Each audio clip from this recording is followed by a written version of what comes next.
You told your teacher your mother was a Navy SEAL? Sweetheart, that's simply not possible. The crowd of parents and students in the stuffy auditorium shifted, a murmur of amusement rippling through the rows. Principal Thompson, a man whose confidence far outstripped his knowledge, leaned into the microphone, his voice dripping with condescending pity. We all have heroes, Maya, and that's wonderful. But we must learn to separate our little fantasies from reality. The crowd laughed, a brittle, uncomfortable sound that echoed off the high ceilings. A few students pointed at the girl, Maya Morgan, whose face was a burning crimson mask of humiliation. She stood frozen on the stage, a small 8th grader who had just been asked to share a story about a family member for Community Heroes Day. In the very last row, near the heavy oak doors, her mother, Sarah Morgan, did not move. She did not flinch. She did not call out. Her posture remained unchanged, a study in stillness, her back perfectly straight, her hands resting calmly in her lap. She was dressed in simple gray slacks and a plain blue blouse, her appearance so deliberately unremarkable that she blended into the worn velvet of the cheap auditorium seats. She was a ghost in the room, an observer of her daughter's public vivisection. But one man, a visiting grandfather and retired Master Chief who happened to be in the audience, saw it. He didn't see the plain blouse. He saw the set of her shoulders, a familiar rigidity that spoke of years of discipline. He didn't see her calm hands. He saw the utter absence of fidgeting, the economy of motion that is the hallmark of a professional who has spent a lifetime waiting. He saw the way her eyes, a pale and piercing blue, scanned the room not with maternal anger, but with a chillingly detached assessment. The Master Chief felt a cold knot tighten in his stomach. He knew that posture. He had seen it on dusty airfields in Afghanistan and on the pitching decks of destroyers in the South China Sea. It was the calm of a person who understood violence and chaos on a level the preening man on the stage could never comprehend. Principal Thompson had not just made a mistake. He had kicked a hornet's nest he didn't even know existed. He had judged a book not just by its cover, but by a cover designed to be ignored. And in that silent, unassuming woman in the back row, a decision was being made, a response calculated with the same unnerving precision she once used to calculate windage and drop. The principal continued his pompous lecture, completely oblivious to the storm that was gathering in the profound silence at the back of the room. If you believe true strength doesn't need to announce itself, type respect below. The principal, thoroughly enjoying his moment, gestured expansively. The Navy SEALs are our nation's finest warriors, no doubt, he pontificated, his voice resonating with false authority. They are men. Big, strong, formidable men. It's an exclusive brotherhood, and while we admire women in our armed forces, we have to be realistic about certain roles. He gave Maya another pitying smile, a gesture meant to be kind, but which landed like a slap. Perhaps your mother was a nurse? Or a clerk? An honorable service, of course. But you must understand, child, claiming she was a SEAL. It's disrespectful to the actual men who earned that trident. The humiliation was now complete. Maya's shoulders slumped, her small frame seeming to shrink under the weight of the collective gaze. Her quiet pride had been twisted into a public lie.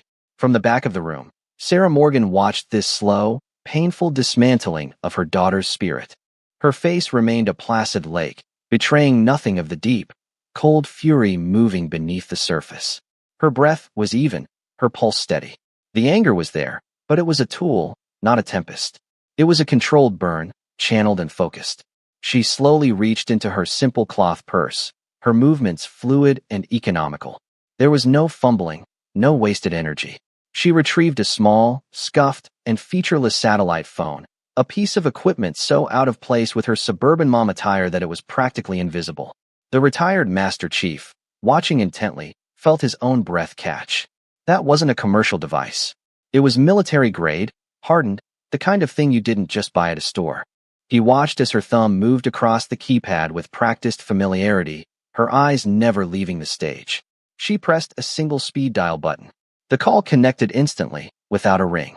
Sarah lifted the phone to her ear, her lips barely moving as she spoke a single, quiet phrase. Her voice was too low for anyone else to hear, a mere whisper in the cavernous room. Then she listened for a moment, her expression unchanging, before speaking one more word. Understood. She ended the call and placed the phone back in her purse. The entire exchange had taken less than 15 seconds. To anyone else, it looked as if she were simply checking a message. But the Master Chief knew. He had just witnessed a command being given. A quiet, professional, and utterly final command. The air in the auditorium seemed to grow heavy, charged with an unspoken anticipation. The lesson in humility was about to begin, not for the child on the stage, but for the arrogant man holding the microphone. The assembly droned on. Principal Thompson had moved on to praising the son of a local car dealership owner, his voice booming with manufactured enthusiasm. The incident with Maya Morgan was already forgotten, a minor blip in his self-important schedule. 10 minutes passed. Then 15. The heavy oak doors at the back of the auditorium, the ones near where Sarah sat, creaked open. At first, no one noticed. One man stepped through. He was not large or imposing in the way Thompson had described. He was of average height, lean, with the quiet, watchful eyes of a predator. He was dressed in sterile fatigues, without insignia or name tape. He simply stood there, a silent sentinel. Then another man appeared behind him, and another, and another. They flowed into the room not like a crowd, but like a tide. They moved with a terrifying, synchronized silence, their boots making almost no sound on the polished linoleum floor. They fanned out along the back wall, a living wall of disciplined quiet. There were 10, then 20, then 30. The students in the back rows were the first to see them, their chatter dying in their throats. A wave of silence began to roll forward from the back of the auditorium, swallowing the ambient noise as it went. Heads began to turn. The parents, the teachers, and finally, Principal Thompson himself, his words trailing off into a confused stammer. His eyes widened. The back of his auditorium was now lined with 50 men.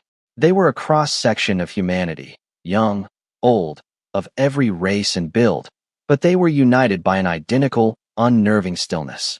They wore a mix of sterile fatigues, tactical gear, and civilian clothes, yet they all projected the same aura of lethal competence. They carried no visible weapons, but they didn't need to. They were the weapons. The air crackled with a sudden, immense pressure. Every person in the room felt it, a primal, instinctual understanding that they were in the presence of something far outside their normal experience. These were not soldiers. They were something else entirely. They did not look at the principal. They did not look at the students. Their collective gaze, 50 pairs of focused, unwavering eyes, was fixed on one person, the unassuming woman in the blue blouse sitting in the last row. Sarah Morgan. Principal Thompson stood gaping, his mouth opening and closing like a fish. The microphone in his hand seemed to tremble. Who are you people?" he managed to squeak, his voice a pale imitation of its earlier boom. "This is a school. This is a private event. You can't just..." His words died as the man who had entered first took a single step forward. This man was older, his face a roadmap of hard-won experience, his hair gray at the temples. He wore a simple black polo shirt, but the authority he radiated was more palpable than any uniform. He was the retired Master Chief from the audience, the one who had recognized Sarah's posture. He had slipped out moments after her call and returned to lead the silent assembly. He ignored the principal completely. His eyes, like those of the men behind him, were locked on Sarah Morgan. He walked down the center aisle, his steps measured and deliberate.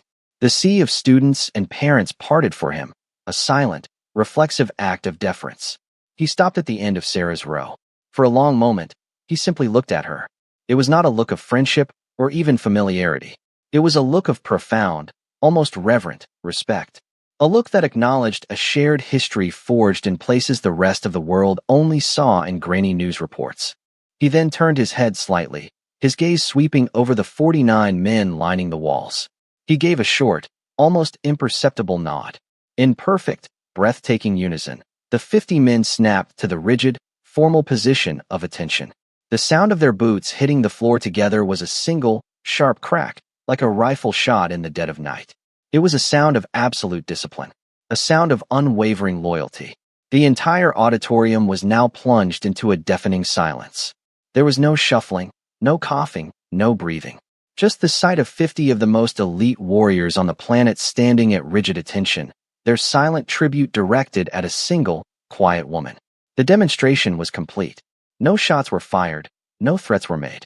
But the message was delivered with more force than 1,000 angry words. Competence had entered the room, and arrogance was choking on the silence. Maya, still on stage, stared with wide, unbelieving eyes, not at the men, but at her mother, seeing her for the first time not as the woman who made her breakfast, but as the quiet giant they all revered.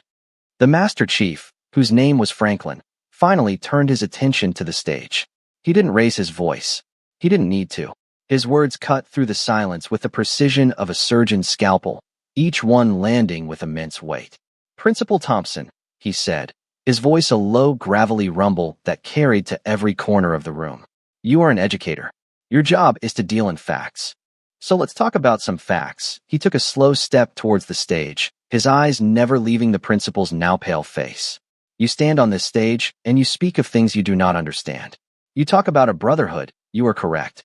It is. But you assume that bond is defined by gender. It is not. It is defined by character. It is defined by sacrifice. It is defined by a standard that very few human beings on this earth, male or female, can ever meet." He gestured back towards Sarah, who still had not moved. "You dismissed a child's claim because the person she spoke of didn't fit your narrow, prejudiced, and frankly, ignorant stereotype of what a warrior is." The word ignorant hung in the air, a public indictment. Thompson flinched as if struck. Franklin wasn't finished. "You wanted to talk about reality, sir. Let's make it real for you." He began to walk slowly up the side steps to the stage, his presence commanding the space. That woman, Sarah Morgan, was a special warfare operator first class. She was not a nurse. She was not a clerk. She was an operator. She was attached to SEAL Team 6 for 7 years. Her operational call sign was Valkyrie, and every single man standing in this room right now is alive today because of her. The revelation landed like a thunderclap. Gasps echoed through the audience. Valkyrie. Even the name sounded like a legend. The men lining the walls remained perfectly still, their stoic expressions a silent confirmation of Franklin's every word. Their presence was the evidence. They were the living proof of her legacy. Franklin now stood directly in front of the sputtering principal. "She holds the Navy Cross," he continued, his voice dropping lower, more intense. "For actions in the Khyner province. Details classified. She holds 2 Bronze Stars with Valor. A Purple Heart. Her file is 16 pages long, and 14 of those pages are blacked out with a marker thick enough to choke a horse. She separated from the Navy 10 years ago to raise her daughter. A choice she made, not one that was made for her." The Master Chief leaned in closer, his voice now a low, menacing whisper that only Thompson and those in the front rows could hear. "We don't call her Sarah. We don't call her ma'am. We call her V, the men she served with. The men who owe her their lives. They call her V. And when V makes a call, we come. Not because we are ordered to. Not because we have to. But because of respect. A concept you seem to struggle with." He straightened up and turned to face the audience, his voice returning to its authoritative command tone. "The woman you dismissed, the fantasy you mocked, is a giant. A legend in a community of legends. She doesn't talk about it. She doesn't wear it on a t-shirt. Because her competence doesn't require your validation. Her legacy isn't written in news articles. It's written in the lives of the men standing against that wall." He then turned and looked directly at Maya, who was staring, tears silently streaming down her face, not of shame, but of overwhelming pride and vindication.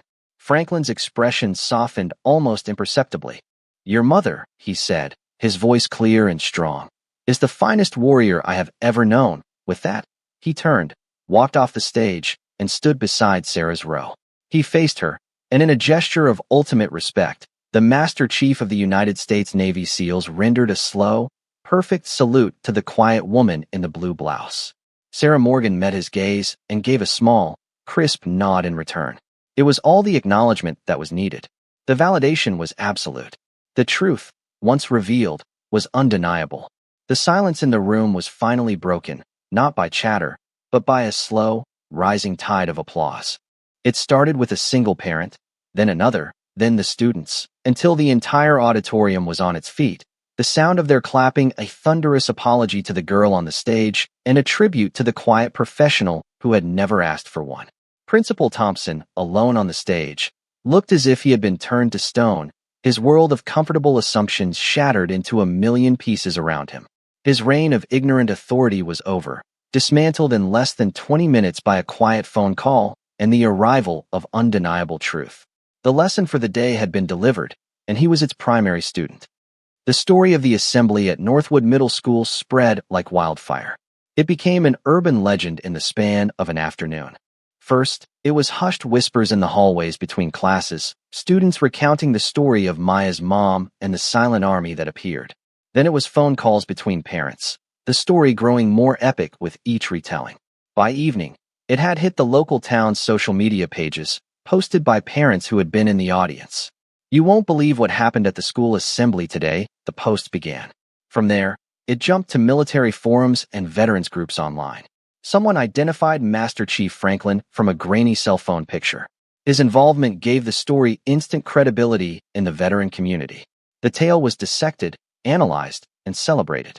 The quiet professionalism of Sarah Morgan, Valkyrie, became a case study in the principle of actions over words. She became an anonymous hero, a symbol for every quiet professional, male or female, who let their work speak for them. The narrative was just too perfect. The arrogant gatekeeper, the humiliated child, and the quiet, competent mother whose hidden legacy was a force of nature. Principal Thompson was forced to issue a formal, school-wide apology. It was a stilted, jargon-filled letter that spoke of a misunderstanding and the importance of honoring all forms of service, but everyone knew what it really was: the unconditional surrender of a broken man. He was never seen strutting the hallways with the same arrogance again. He walked with his head down, his authority not just challenged, but utterly dismantled.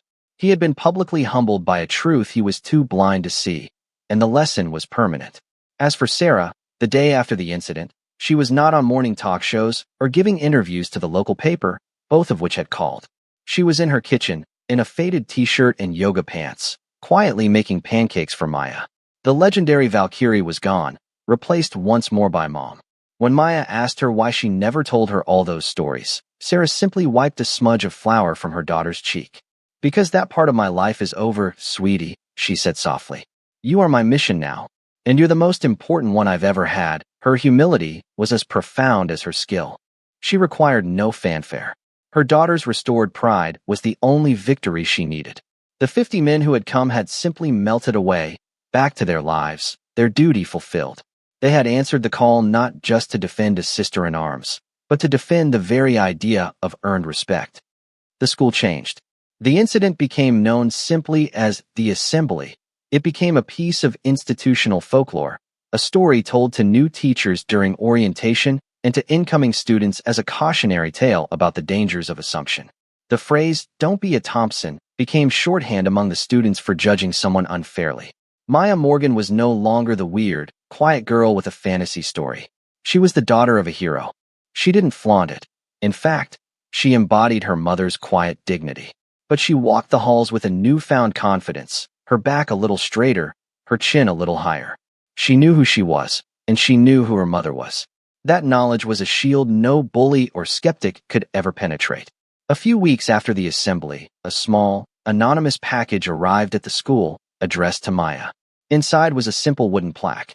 It held a single, authentic Navy SEAL trident, the coveted pin that symbolized membership in that elite community. Pinned beneath it was a small, engraved brass plate. It didn't mention Sarah's name or her call sign. It just read, "Legacy is not what you did. It's who you are.